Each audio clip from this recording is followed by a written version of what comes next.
What's up, everybody, and welcome to another episode of No Client Agent Privilege, aka No Cap Podcast. It's your boy Evan, your boy Will. We are back under the Tiki Hut for this pre-NFL draft episode. We are in the down and dirty of time frame. It's draft week. Clients are coming into town. Everybody's anxious. Everybody's just waiting on the call between first rounders to seventh rounders to undrafted free agents, rookie minicamp invites, you name it. Everyone's phone is on loud. Everybody's batteries are charged. It's just one of those things that being an agent, I probably should have already been on my second phone by now, but it is what it is. Just waiting on all those calls and waiting on everyone to give the thumbs up that, hey, you're coming to Cleveland, or, you're LA, here we come, whatever it may be, whatever team may be calling, you're just hoping for you guys to kind of get that opportunity. So now just going into first rounders, and probably one of the more interesting first rounds I feel like we've had in a while, because a lot of teams can kind of go in multiple ranges of position and still be okay. Like, it's not like a fan bases can truly be mad, because there are so many needs for those top 10 teams. Most of them need multiple positions that are first roundable guys. Right. So it's like, how hard do you push for those first round talents? Like, do you trade down? Do you make sure that you get some extra draft picks? Are you staying loyal to what you exactly need? Are we sticking to quarterback? Are we sticking to defensive end? Like, what is it truly? And that's where being a good GM really comes into play. I mean, we talk about, first round or first overall pick with the Titans. It's a big pick.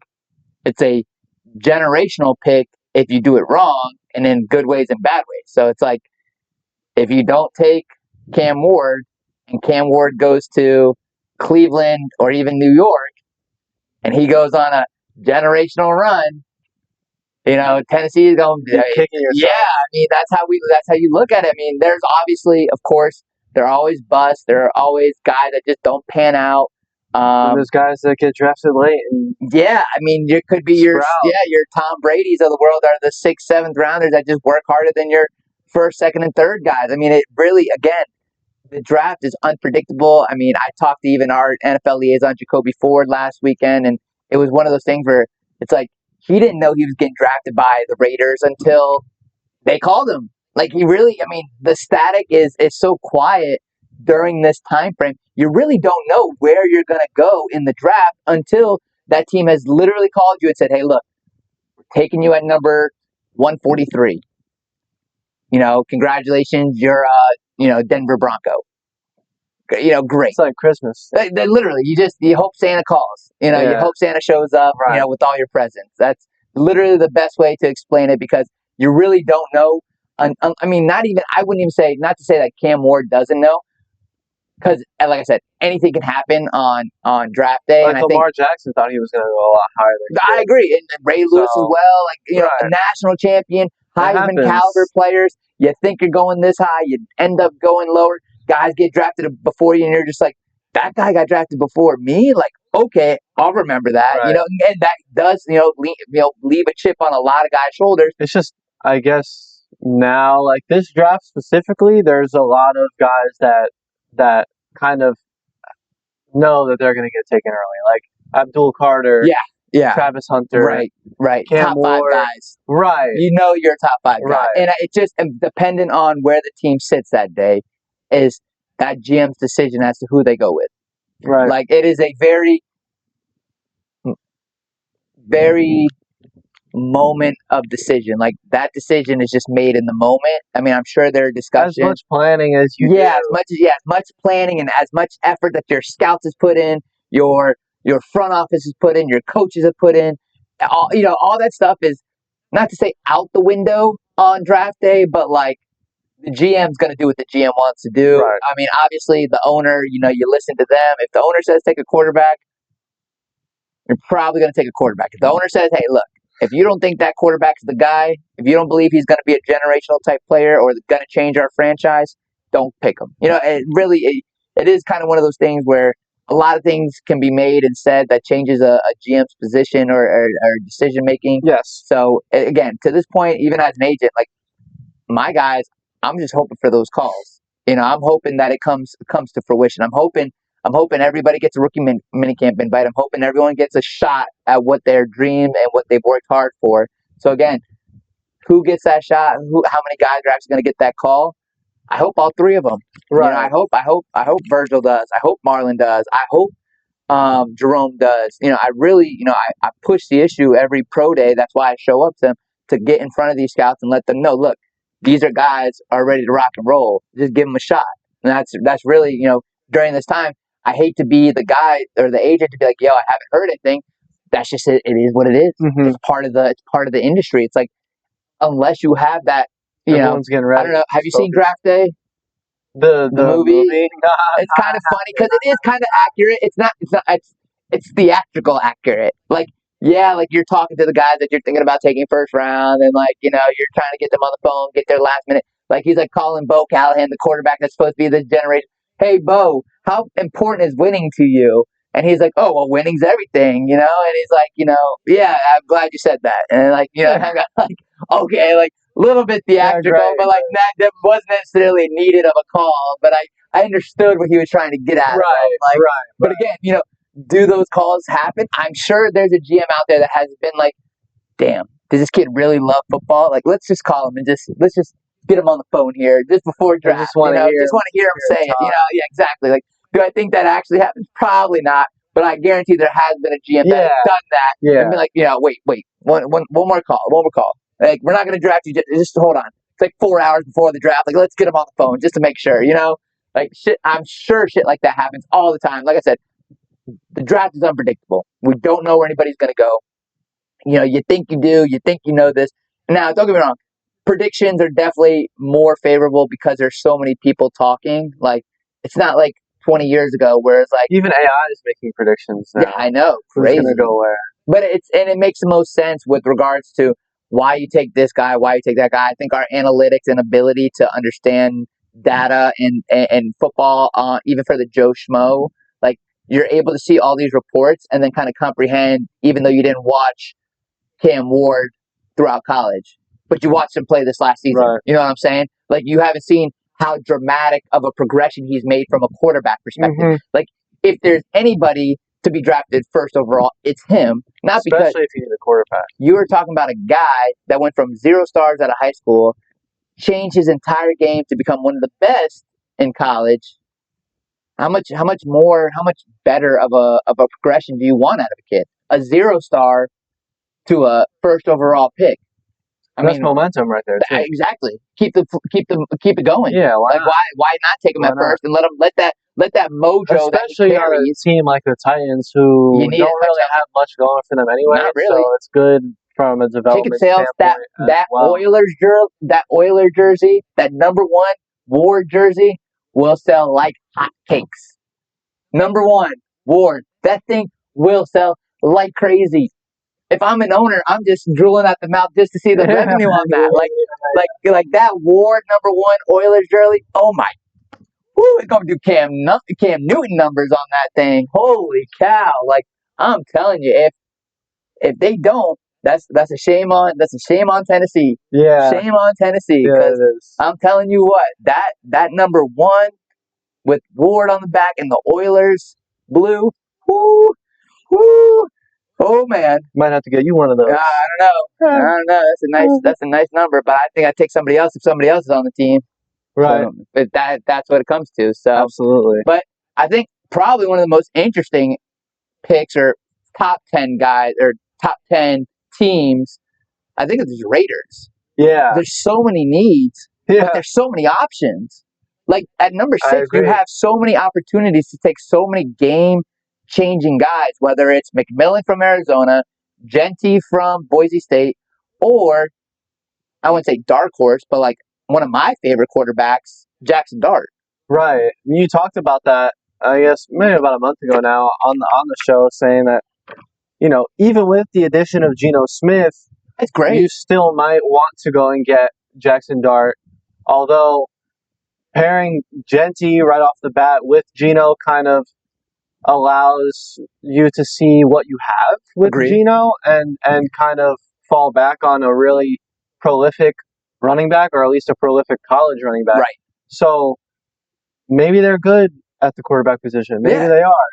I think they end up taking Genty, me personally, but I don't think Jackson Dart. Like if I saw that on my TV, I wouldn't be surprised. So there's two things that, and I agree with the first part is to see what Geno still has left in the Right. tank. Because it's not like Geno's some 40-year-old quarterback. He's 30 Right. something. He's still got some game in him. They gave him a nice little contract. It's not like they paid him, hey, 1 year, Yeah, you're gone. exactly. So for me, But they could give him the Kirk Cousins treatment too. true.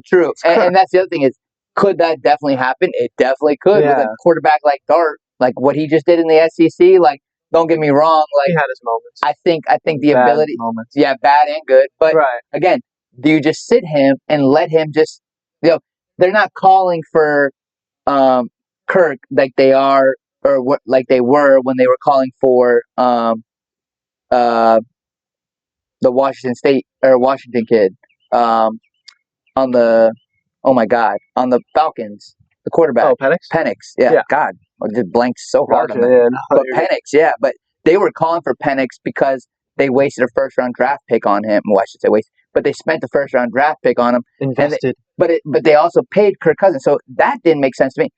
Now on this hand, Geno doesn't really have a Kirk Cousins payday, so it's like it doesn't hurt you as bad to sign Jackson as a first rounder. But again, I think I lean more towards you with the Genty being the better fit, only because if the Raiders don't take him, when we go down the list, the only other team I could see, and it's actually the next pick after them, taking a quarterback is the Jets.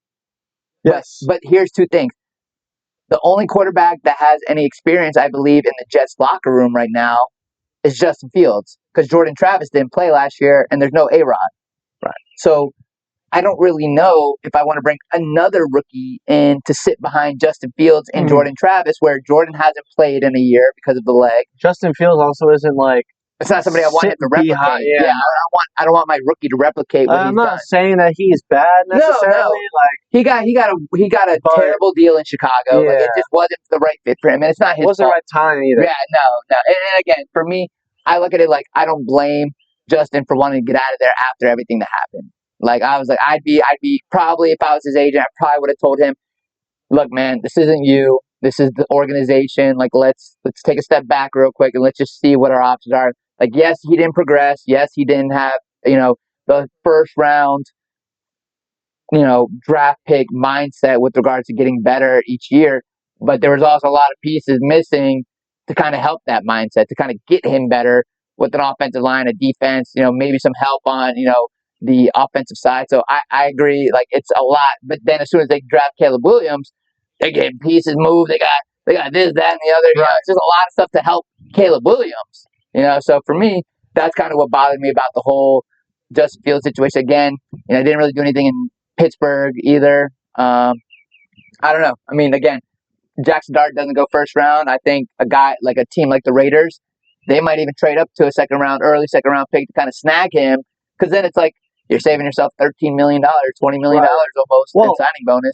That's right, but that's where like the Giants and the Browns are right now too, kind of with those early second round picks. Right. Which is why taking a position player instead of like a quarterback makes more sense, because there are still going to be, I feel like, some good quarterbacks that are there in the early second round, because a lot of teams don't really need quarterbacks right now. That's the mindset is, are you going to take a good quarterback early because you already have a good quarterback already? You know what I'm saying? Like if you have a starter, doesn't make sense to me. Exactly. From a football personnel standpoint, so with more experience, I'm sure that. So like for the Giants, if they take Abdul Carter at number 3, right? They have what pick in the second round? 34? 33. 33. So if that is the case, 34. 34. Okay. Looking at Jalen Milroe potentially. But why would I take Jalen Milroe at 34? At 34, if I'm saying from a draft perspective, I didn't want a quarterback in the first round. Say Shador, Dart, and even obviously Cam Ward, but the Shuck kid, out of Louisville, all 4 of them are gone. What's the point in taking a 5th best quarterback in this early second round when I can probably get Milroe 3 rounds later because nobody else is going to need a quarterback either. That's a risk you take, but I see what you're saying. That's what I'm saying. Sure. Like why that makes sense. At this point, Yeah. what's the loss of losing out on Milroe for the same the same mindset that I'm not going to play him either way. Right. No, that does make sense, and the Giants probably need a little bit more help than. And that's exactly. So who's in the Giants quarterback room right now? They just spent this time to get those quarterbacks. That's why we're sitting here talking about this. But who's in the quarterback room right now? Yeah, for the Giants. Wilson and Winston. That's it. And that's what I'm saying. So, and Tommy DeVito. Yeah, Tommy DeVito. That's a great quarterback room if we're talking about a Disney movie. It's all black quarterback room. Tommy DeVito's black now? I saw on Instagram a couple weeks ago. Classic. Classic. I love it. That's a good one. That's a good one. But again, even still, you're not probably drafting a quarterback to come in and play in front of Wilson. Like, I don't see that. Yeah. Like, even if you draft a quarterback, you're probably going to give Wilson the start. Two a chance. You're going to give Wilson the start either way. I just don't see that changing perspective. Right, no, I agree on that. So I would like to see them stay away from the quarterbacks, but I think you go Abdul Carter. You take him. If he's not there, if Cleveland, which I think Cleveland will end up taking him, I think you do go Travis Hunter. I think if you're Giants, you want all the love and hype and all the big schnoz lights, and I think Travis is probably one of the few players that can handle it all. Like, honestly speaking, I don't know too many other players who will get drafted top 5 from a New York team that'll be able to handle all the pressure that goes along with being a New York face of the athlete or face of the team. Right. Because I guarantee if Travis goes in as number 3, those jersey sales for New York will go crazy. Right. Like, and they might spark, a lot of hype going into this season. For sure. You're kind of just taking a gamble on the quarterback play at that point. Right. You already took a gamble by signing the 2 of them. Maybe early, yeah, right. Like, you've already kind of committed to the fact that, like, you're banking on veteranness to kind of carry the team and build around them. Early second round, maybe take an offensive lineman. They're still kind of. Is that where you're weak at? I honestly don't know the Giants' pool right now. Yeah, the Giants' defense is solid enough. You think so? Yeah. With Kayvon? Yeah. And even in like the secondary, like I'm pretty sure, I don't really know the name. I was gonna say I'd have to do a big. I'd have to do a deep dive into the Giants. I think I remember. Right. I think they needed. Line is really. I know they need offensive line. I know they need an interior lineman and a tackle. Right. So at that point, you're probably second or third round. You guys are probably gonna go tackle or somebody that can play center. I think you guys needed a center. I like Willie Lampkin out of UNC. He's a stud. Mm-hmm. Again, some of these guys that are day 2 guys and stuff like that. Like, I look at them like some of these teams are going to get steals, and then some of these guys are going to be left in the dirt because I think teams are starting to realize positional needs outweigh the most valuable player or the best prospect available. And I think I've kind of seen that trend I'd say the last 2-3 seasons now. I see a lot of guys that are best available that are still getting skipped by teams that don't need that position. I think that's been a trickle-down effect for the last few years now. I agree. And I think that's just the name of the game, understanding your personnel. And I think that's a lot of how the game has grown, that it's turning into, hey, look, we don't need that position. I know he's available, but let's not take him. And it's completely understandable. Honestly, I think I've gotten to the point as an agent where I understand if a team doesn't need it, even if my client's the better choice, how am I supposed to fault the team for not taking a position that they don't need? Even if my client's the better one, or the better prospect overall. Right. It's just kind of one of those things. That's how it works, though. That's kind of the name of about the 5 draft. years ago, that's not how it was. You took the best available 5 years ago. Like when before COVID, I feel like that was like you were taking whoever was best available. Like that, I feel like growing up, I remember some guys getting drafted, and I was like, don't we already have that position? Like, why do we draft another one? And it's just because it was the better one, the best available. Some teams might still do it that way. I think so. There are definitely more like traditional. Agreed. Things change, and obviously with the rise of more statistic-based data analytics, for sure, things like that, maybe there are just statistically, it just makes more sense to not take the best available. What's the number? Like rounds 3 through 6 are like 40% of rosters or 50% of rosters or something like that. So it's like when you find your day 2 and early day 3 guys, that ends up being your core.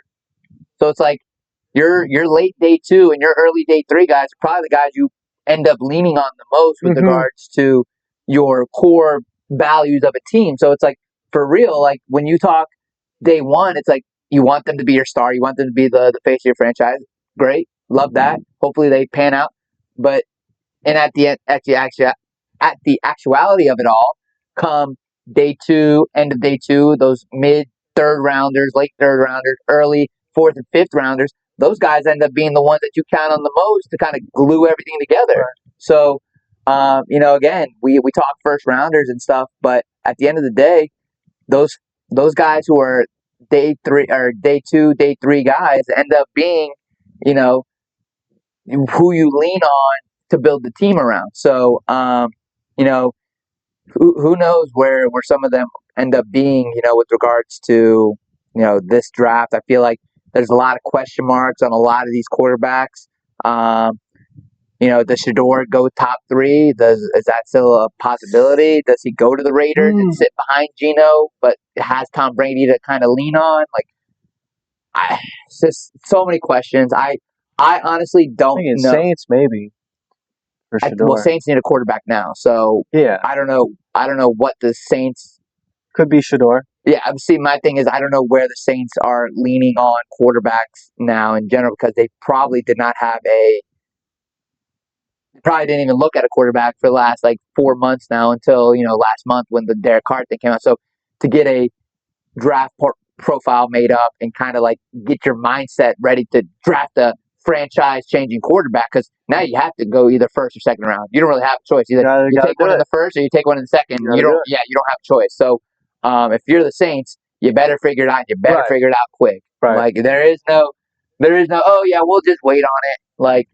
We'll just wait till day 3 comes around. We'll snag somebody. You're talking about your franchise quarterback just went down for the season. You better figure out something. So yeah, that's just my thought process with that. And then, again, we don't know where anybody's going in the draft. Really, I hope our guys get the calls. I really hope everybody makes that transition to the league, because again, it ends up not coming to fruition. You just knock on wood that everything goes as planned and everyone gets their shot, and it is what it is. So again, hopefully all that pans out. But we'll go through a little NBA talk now and wrap it up for the day. Let's see. We got Pacer blowout. We got Pacers. OKC blowout. That's a double blowout. Plus 25 is a double blowout. So plus 50 is a quadruple blowout. I think this could be the year of the upsets. Right. The Wolves, the Warriors, the Rockets did not look good. Nope. In Houston, they kind of came back towards the end. That's why it was only 10 points. But Warriors were up big for most of the game. Yep. Wolves were up big most of the game. Huge. I think I ended up winning by 14, 16, but they were up by And Luka had how 20. much? 30-something? Yeah. And the thing is, they're getting killed on the inside because they don't have Anthony Davis anymore. Who do you have? Jackson Hayes? Sorry, and he gets bullied every other possession. I'm not he gets an NBA, 2 good blocks. Rudy Gobert, who is perennial defensive player of the year, shut down the league in 2020. Yep. It's hard. You got somebody that is known for his rebounding and his defensive ability in the paint. You have nobody that's really known for that. So you put those two together, and that's your weak spot, and it's going to get exploited because Chris Finch is a good coach. He knows what he's doing. Yep. You got a good roster between, no more Karl-Anthony Towns, but you have Julius Randle, who was a piece of that. They got Dante DiVincenzo, so they got deeper. Jaden McDaniels, great defender. Yep. Anthony Edwards, a great defender. Defense wins championships. Football, basketball. Doesn't matter. Any sport. The Lakers Don't let anybody kid you. The Lakers are going to have a problem, especially if they go down 0-2 going back to Minnesota. I think if anything, I mean there will be one of those LeBron games. Like he'll take over, he'll go Sure. for 30 whatever, and he'll end up He's not dominating the and whole he'll get team one. though. But again, how does that concur over, or does that transition over to a winning series? No, not anymore. Maybe 8 years ago, maybe 10 years ago, that transitions over to a winning series. But you're still going to go down. What Stephen A. Smith say? Lakers in 5. No, Shannon Sharp. Or Shannon Sharp. It'll be Lakers Lakers in in 5. Yeah, not this time. It'll be T-Wolves in 5 because LeBron will get one of those games, and Anthony Edwards has the gas to go 4 deep, no problem. So for me, and like kind of said, like these upsets are, it's actually when you look at it, it's kind of like old heads, young bucks, like who's got the gas. Same thing with Warriors and Rockets. But it's opposite. Well, yes. Yeah, so it's funny. But the experience might really win out there in that series as well. The Rockets are just. But they didn't have a good season last season. Well, here's the other thing. Here's the opposite effect too. The T-Wolves have playoff experience. Right. So as Houston doesn't have any. It's just the fact that they're there. Yeah. So that could be the real difference maker. And when T-Wolves win their series, it'll be because they have experience as a young team. Whereas that could be the start off where if they do get swept, like Houston does get swept, it'll be a learning experience. Yeah, I don't know if they'll get maybe swept. Not, yeah, maybe I'm just saying in general, if they lose the series, it'll be have the experience. Look at Jimmy, look at Steph, look at Draymond, look at that, look at those three right there. How much playoff experience is really right there? Those a lot. Three. That's a lot. Finals trips. So many. Finals trips. So many. Like, it is legitimately a scary, scary sight for Houston. It has to be. I don't care how you don't want it to like affect your team mantra, but like playoff Jimmy's real. Playoff Steph is real. Yeah. Like even Draymond, like his defense, his ability to contribute in the playoffs is next level when you're comparing his regular season to like the playoff contribution. Same thing with the guys you got around. They have Looney, who is a great he will clean glass all day long. There you go. Another great guy. He has no Buddy problem. Hield. Yep. Buddy can score and Brandon play Paz. Yes. Kaminga. Yep. I mean, it's a good team. And whether you like his antics on or off the court, Steve Kerr's a great coach. Of course. There's no taking that away. You put it all together, and Houston just lacks the experience. That's it. And that's we all. might That's see what I'm that saying. prove to be something that is significant. Agreed. And that's what I'm saying. The difference between that T-Wolves Lakers versus Warriors and Houston, like those are the two difference makers. Because like when I think of comparables, when you look at the teams, I really believe that they're not too far apart on both sides. So it's like like for me, when I look at both teams and both series, there isn't too big of a difference with the T-Wolves versus the Lakers and with Houston versus the Warriors, because really they're relatively, they're relatively pretty close to each other. There's some the records showed that. Yeah, the Timberwolves and the Lakers only were one game off of each other. Right. And schematically speaking, they kind of run kind of similar offense as young offenses. Like a lot of pick and rolls, they bring their bigs out, like Rudy Gobert is literally at the top of the key basically every start of every play, because Anthony Edwards can get to the hole no matter who's guarding him. And as long as they get whoever's down low out of the way, Jackson Hayes being down there, Anthony's begging to go down there and jam it on him, So it's like, things like that. When you have a young, hungry team that'll go out and do the dirty work like that, again, will that conquer all? And for me, I don't know. I think I like both of those series, and we'll have to see. OKC had a blowout and a half. Yes. So we will see if we can keep that up. I mean, again, it's up to them. You don't want to take that with too much reverence, I guess. And I mean, you want to take it with a lot of love, like if you put in the work on them. But like, you don't want to think you're going to do that every game. You want to just bounce back. You just want to be like, all right, one more game. Yeah, another game. Like that's 1-0, a huge 1-0. Yeah, exactly. 1-0 mentality. Because honestly speaking, that's a very hard thing to do. Yeah, it's very, very. To have that mindset's crazy. Like, I mean, but it is nice considering Shea only had 15 I would say 15 points. Yeah. and everybody just contributed. That's what you hope. That's what you hope going into playoffs, that your team is on the right side of the ball. That's confidence, right? And regardless of how much you beat the person by, everybody contributed. That's more important than anything, right? That like if you could win a close game by 5 points, or you get a 10-point victory out of it, but everyone has double digits, or everyone has multiple rebounds. It's a good way to win. It's a good way to win. It's a good team win, and I think that's what OKC lives off of, is good team wins. Yeah. So if that is the case, team defense, team basketball. Exactly. And I think that's where OKC has, between their off-court, antics with, the interviews, all that stuff. Fashion. I believe that sets the tone for where they want to be as a team, and I believe that also carries over to an extent where you're going to have your ups and downs in the playoffs. Culture. But the culture holds out. The culture holds your glue together. So if that's the case, I believe, OKC can definitely go on a run. I think at this point, for me, I could see OKC, T-Wolves probably in the playoffs. I forget where they sit on the bracket. No, they would be in the Western Conference Finals. Western Conference Finals, what I mean. That's what I think, that they'll be the two teams that see each other. Sure. To that extent, and then on the East, Boston, I guess. I don't know. At this point, or Cleveland. Cleveland does look good. Depends. Cleveland, I mean, Cleveland and Boston will probably end up meeting in the East is just always a lot more predictable. The Knicks haven't our third seed, but they clearly are a step behind the Celtics and the Cavs. They're just so it's going to be probably Cavs Celtics unless something catastrophic happens, and then we could say the Bucks. But the Bucks just got blown out by the Pacers in Milwaukee, and this happened to them last year. I think the Bucks lost to the Pacers last year in the first round. I think they just have their number. I think the Pacers just have Milwaukee's number. I'm sorry. I don't know if it's coaching. I don't know if it's players. I think it's just players. Being in each other's heads. It's really just players. Because Giannis went for 30, last year, and the rest of the team went for what? 27. Dame didn't play. All right, whatever. All right, I get that. Still, I don't know. Because they did it last year too. So I know.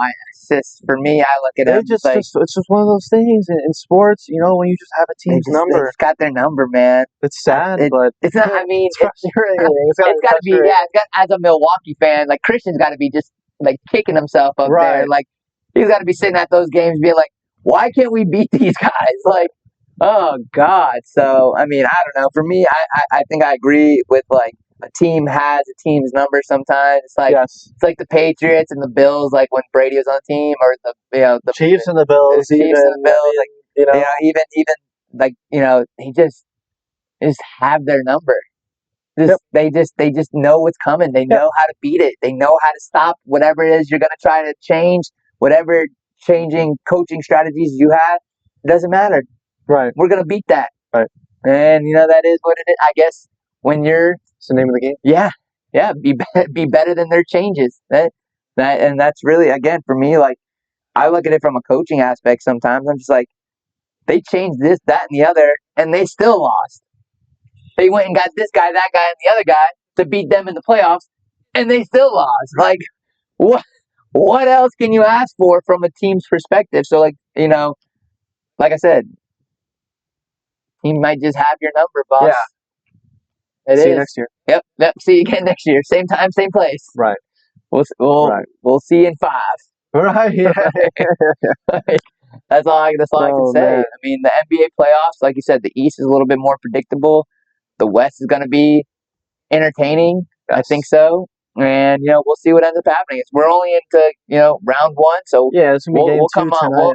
Game next week we'll already be into round 2. Maybe depending on how the series goes. Yeah, probably not. So late next week. Yeah, late next week. We'll see. We'll see where the numbers are. And it'll be fun though. Yeah, definitely. I think this is probably going to be one of the more entertaining NBA playoffs we've had in a while. Much needed. So we'll see. Like I said, we'll see what Boston has to offer, and if they can keep it interesting in the East.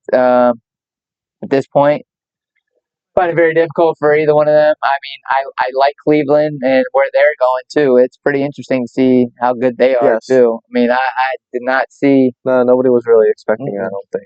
I mean, I knew they'd be in the playoffs. Yeah, I knew playoffs, but to be number 1 and as dominant as they were against the Heat, right, it's tough. tough watch from a Heat fan. That's for sure. Right. Tell you what, it was not pretty, not pretty. But all right, we'll wrap it up for the day. We'll be back. Hopefully, we'll try to do a post draft / mid draft episode with the boys on Friday.